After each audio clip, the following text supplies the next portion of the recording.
kuna wanawake pia wa kutelekeza watoto. Umemwacha mtoto kwa mama yako mzazi mpaka leo. Kuna wanawake wako hivyo, amemwacha kwa bibi, mwenyewe anakwambia mtoto pale hujui kula yake, hujui umwa yake anapataje dawa, hujui nenda yake ya shule ipoje. Wewe uko zako mjini huku unabadilisha vijora. Na mama yako mwenyewe umri umeenda, unakula shushu. Kufanya unakula shushu.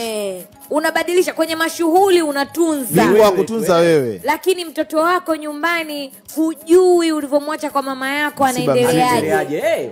Wanawake kiukweli, kwanza hulka ya mwanamke ni sio kuwa na roho ngumu kwa mtoto wake.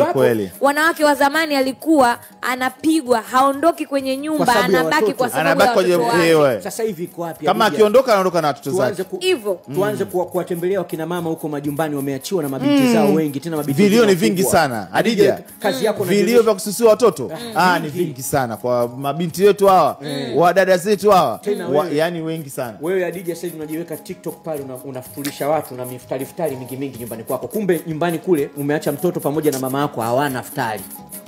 Hawajui wanasaidiwa na majirani.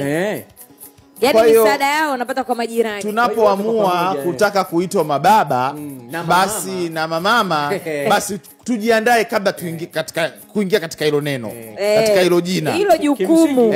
Tujiandae kabla hilo jukumu hatujaanza kulivaa.